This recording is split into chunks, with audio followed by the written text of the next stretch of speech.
Saludos, amantes de la historia. Hoy volvemos con la selección de Historia del Miedo.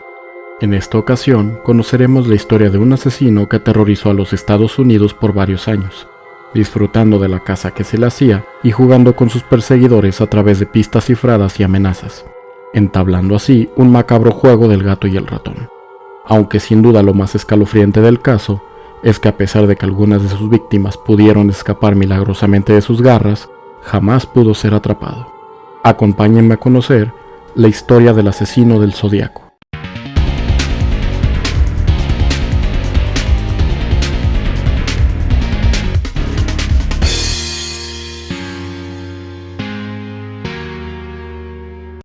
En Estados Unidos, las décadas de 1960 y 1970 se caracterizaron por años de cambios importantes en la sociedad, desde las crecientes tensiones producto de la Guerra Fría, hasta las rupturas generacionales que llevaron a la creación de nuevos movimientos sociales y musicales. Sin embargo, este periodo también es conocido por ser el momento en que la sociedad estadounidense fue sacudida por diversos criminales que aterrorizaron al país entero por la cantidad de asesinatos cometidos, o bien por la influencia que llegaron a tener entre algunos sectores de la sociedad. Sin embargo, el asesino del Zodiaco terminaría destacando no solo por sus crímenes, sino por la habilidad para encubrir sus huellas y jugar con las autoridades que buscaban dar con él. Además, el hecho de nunca haber sido capturado terminó por envolverle en una aura de misterio que persiste hasta hoy.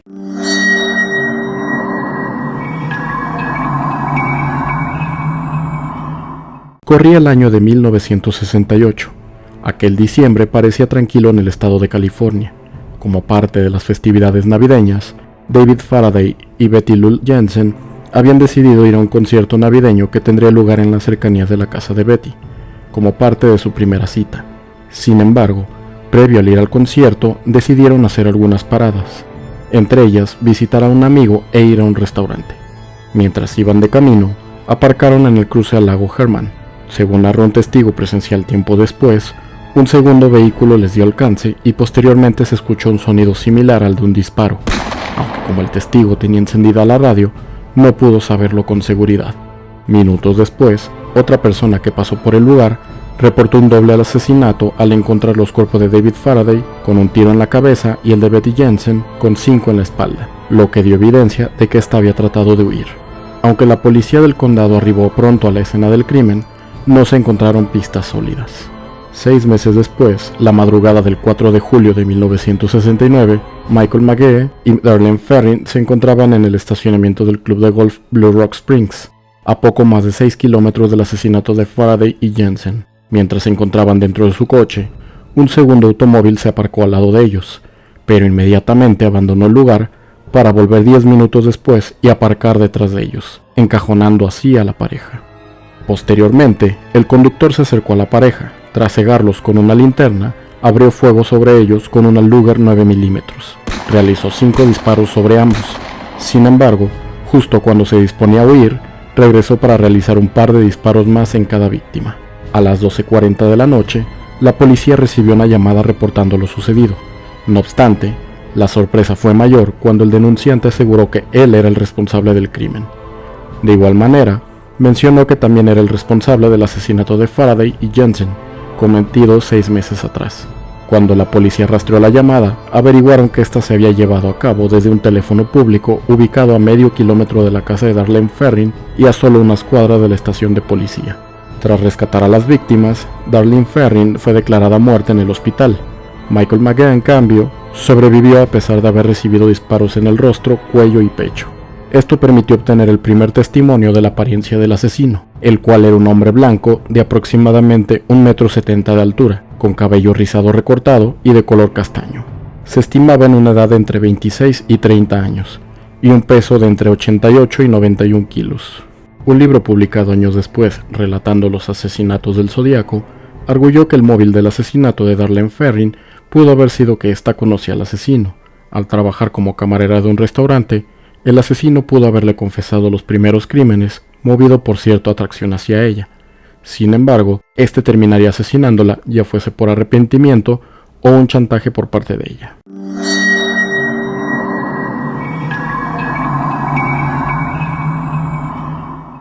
Semanas después de los sucesos en Blue Rock Springs, 3 diarios, el Vallejo Times Herald, San Francisco Chronicle y el San Francisco Examiner, recibieron la misma carta, la cual decía provenir del autor de los asesinatos del lago Herman y de Blue Rock Springs.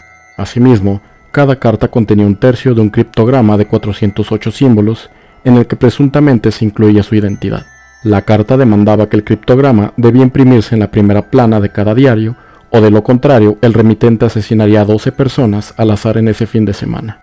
Al día siguiente, únicamente el San Francisco Chronicle publicó en la 4ª página su parte del criptograma, aunque por fortuna la amenaza que contenía la carta nunca se materializó.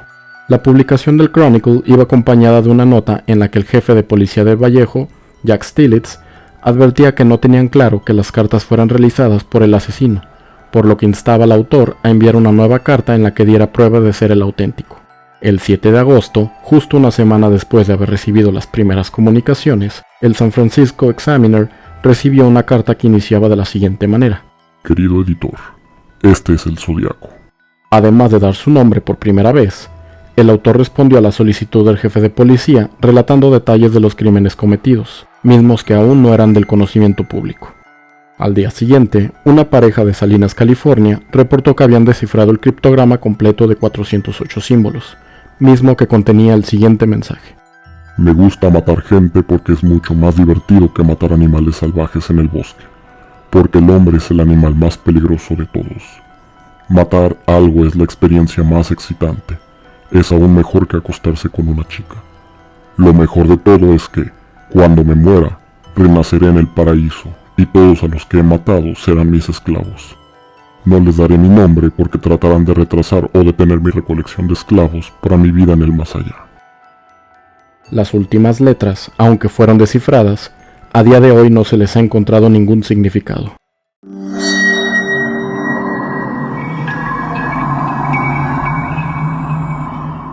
El 27 de septiembre de 1969, los estudiantes Brian Hartnell y Cecilia Shepard se encontraban realizando un picnic en el lago Berryessa, en específico en una pequeña isla que conectaba la orilla por un sendero de arena.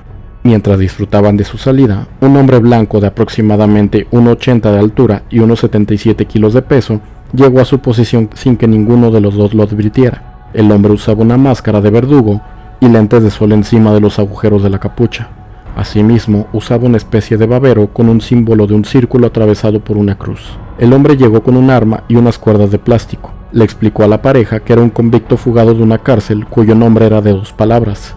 Posteriormente se sabría que se refería a la cárcel de Deer Lodge, en Montana. También mencionó que tras haber acabado con un guardia y robado un auto para huir a México, necesitaba su auto y dinero para continuar con su escape, dado que su coche se había sobrecalentado. Tras pedirle a Hartnell que amarrara a su compañera y posteriormente hiciera lo mismo consigo, el encapuchado apretó los amarres de Hartnell después de descubrir que éste los había dejado flojos a propósito. Acto seguido, sacó un cuchillo y comenzó a apuñalar repetidamente a sus víctimas. Hartnell recibió 6 puñaladas, mientras que Shepard tuvo 10. Tras el ataque, el Zodiaco caminó poco menos de medio kilómetro y rayó en el carro de Hartnell el símbolo del círculo con una cruz, junto a las fechas de los 3 asesinatos que había cometido hasta el momento, añadiendo al final una nota señalando que el último crimen lo perpetró con un cuchillo. A las 7:40 de la noche de ese mismo día, la policía del condado de Napa recibió una llamada denunciando un doble asesinato. Nuevamente, el denunciante era el asesino. Poco después, un reportero de radio llegó al lugar donde se había rastreado la llamada, encontrando aún el teléfono descolgado. Asimismo, se descubrió que la llamada había sido efectuada nuevamente a unas cuadras de la estación de policía y a 43 kilómetros de la escena del crimen. Y aunque los detectives pudieron obtener una huella digital del teléfono, ningún sospechoso pudo ser identificado. Mientras tanto, las víctimas del Zodiaco estuvieron gritando por socorro. Unos pescadores que se encontraban en las cercanías los encontraron y solicitaron ayuda a los Rangers de la zona, mismos que fueron las primeras autoridades en llegar a la escena. Sin embargo, para ese momento solamente Shepard se encontraba consciente, aunque esto permitió que le diera a los Rangers una descripción detallada del atacante. Posteriormente, las víctimas fueron trasladadas al hospital. En el camino Shepard cayó en coma y 2 días después falleció a causa de sus heridas. Brian Hartnell, en cambio, pudo recuperarse y contar su versión a la prensa. 2 semanas después, el 11 de octubre de 1969, el taxista Paul Steen subió a su coche a un hombre que le solicitó lo llevase a la intersección de las calles Washington y Maple. Por razones que se desconocen, el taxista lo llevó una cuadra más lejos del destino original. Una vez en el lugar, el pasajero le disparó a Steen en la cabeza con una pistola 9 milímetros. Después procedió a tomar las llaves y cartera de la víctima, así como a trocear parte de la camisa ensangrentada con el fin de llevarse un retazo de la misma. Mientras esto sucedía alrededor de las 9:11 de la noche, un grupo de jóvenes presenciaron el asesinato, por lo que inmediatamente llamaron a la policía cuando el crimen aún se estaba llevando a cabo. Minutos después de que el asesino dejara el lugar, la policía arribó al mismo, por lo que los jóvenes advirtieron que el criminal aún estaba cerca. La descripción que dieron del sospechoso era de un hombre de entre 25 y 30 años, de entre 1,73 a 1,77 de altura y cabello corto. Sin embargo, por razones que no quedan claras, en la descripción que otorgó la policía a sus agentes, se añadió que el sospechoso era de piel negra. 2 cuadras más al norte, una pareja de policías habían atendido el llamado y estaban buscando al sospechoso. El oficial Don Falk se cruzó con un hombre que encajaba en gran medida con la descripción otorgada por la policía, salvo que este era blanco, por lo que no levantó mayores sospechas. La evidencia encontrada en el taxi de Paul Steen indicaba que el asesinato había sido el resultado de un intento de robo que derivó en homicidio.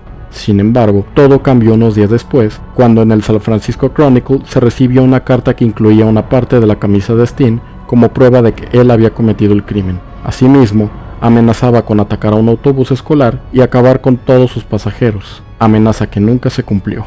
El 20 de octubre, las cosas fueron más lejos, cuando el departamento de policía de Oakland recibió una llamada supuestamente del Zodíaco. Este exigía que uno de los abogados más prominentes de la ciudad, Lee Bailey o Melvin Bailey, se presentaran en el programa de televisión AM San Francisco. En efecto, Melvin Bailey se presentó en el programa, dejando las líneas abiertas del estudio para que entraran llamadas telefónicas. Alguien que decía ser el Zodíaco llamó y habló con Bailey, proporcionando el seudónimo de Sam como precaución, pues decía tener miedo a la cámara de gas.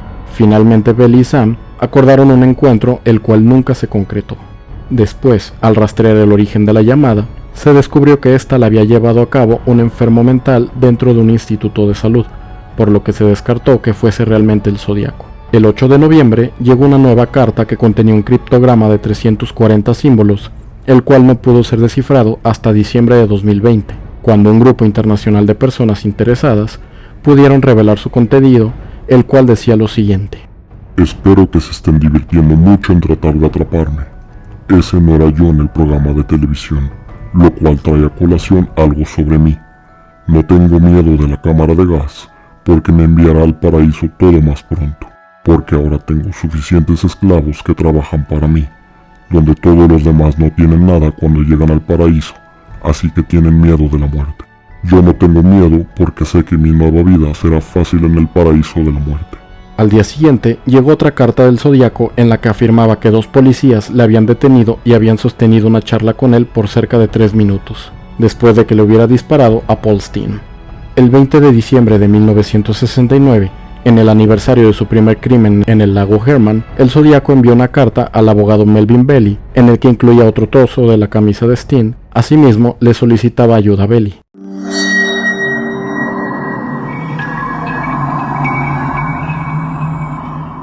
El asesinato de Paul Steen fue el último crimen confirmado del Zodíaco. Sin embargo, distintos casos ocurridos incluso en años anteriores le han sido atribuidos por el modus operandi o por testimonios de supervivientes. Entre los más destacados está el de Cheri Jo Bates, quien fuera una estudiante de 18 años que fue acuchillada y casi decapitada dentro de las instalaciones del Riverside City College. Un mes después de su muerte, el asesino envió cartas a la policía de Riverside, y 6 meses después se encontró un poema dejado por el asesino en la biblioteca en la que Bates estaba estudiando la noche de su muerte. Todos estos elementos tienen sus semejanzas con los métodos empleados por el Zodíaco. Asimismo, los investigadores que han ligado este caso con los ya mencionados han encontrado similitudes en el empleo del cuchillo con Bates y el asesinato del lago Berryessa. Finalmente, en 1971, una carta aparentemente del Zodíaco le dio crédito a la policía por ligar su actividad en Riverside, aunque advirtió que solo estaban encontrando los casos fáciles, dado que aún había muchos más. Otro caso de relevancia fue el de Kathleen Jones, quien en la noche del 22 de marzo de 1970 iba conduciendo camino a visitar a su madre. Kathleen, que tenía un embarazo de 7 meses, iba acompañada de su hija de 10 meses de edad. Durante el trayecto, un auto le hizo señas para que se detuviera. Una vez hecho esto, del auto desconocido se bajó un hombre que le avisó a Kathleen que tenía una rueda floja y que él podía arreglarla si ella aceptaba. Tras realizar los ajustes, este se despidió y continuó su camino. Sin embargo, inmediatamente después de que Kathleen hiciera lo mismo, la rueda del auto se desprendió. Momentos después, el misterioso hombre regresó y le ofreció llevarla a la gasolinera más cercana. No obstante, una vez en el auto, pasaron 90 minutos en los cuales el conductor pasó varias gasolineras sin detenerse. Finalmente, Kathleen, con su hija en brazos, saltó del vehículo cuando éste se detuvo en una intersección. Existe debate sobre lo que pasó después, dado que en una versión, el conductor se bajó a buscarla, mientras que en otra simplemente continuó su camino. Finalmente, Kathleen consiguió llegar a una estación de policía, donde relató lo sucedido, aunque la mayor sorpresa fue cuando consiguió ver un retrato hablado del Zodiaco, identificándolo como el hombre que la había raptado. Posteriormente, en una carta enviada a la prensa el 24 de julio, el Zodiaco se atribuyó el secuestro de Kathleen Jones. El último caso ligado al Zodiaco, más que evidencia concreta, lo que hay es una mención hecha por el propio asesino a Paul Avery, quien era uno de los reporteros del San Francisco Chronicle y fue quien más de cerca siguió el caso del Zodiaco, siendo uno de los primeros en encontrar similitudes entre el asesino serial y el caso de Riverside. No obstante, este seguimiento le trajo consecuencias inesperadas, pues llegó a recibir una carta de Halloween enviada por el Zodiaco, en la cual lo amenazaba. En 1971, Avery recibió una nota del Zodiaco en la que indicaba que la desaparición de Donna Lass, ocurrida el 6 de septiembre de 1970, también había sido obra suya, aunque como mencioné, más allá de esta nota, no existe otro vínculo que dé sustento a esta teoría.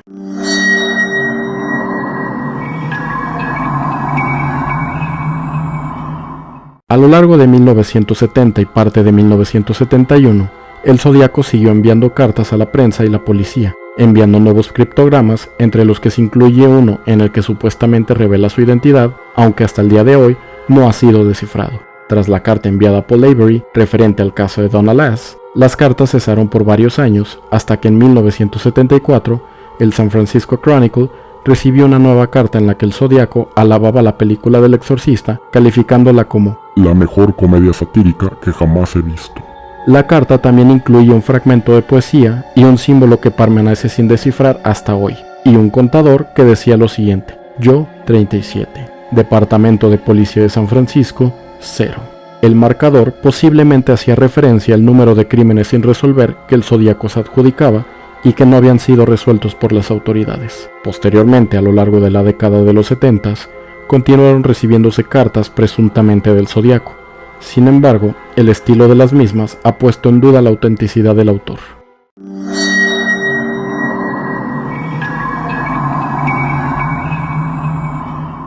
Arthur Leigh Allen. El que se ha considerado como el principal sospechoso de ser el Zodiaco fue Arthur Leigh Allen, un hombre descrito por sus conocidos como una persona bien comportada, pero con una fijación por los niños y agresivo con las mujeres. Allen era un exintegrante de la Marina de los Estados Unidos, que había sido expulsado a fines de los 50s.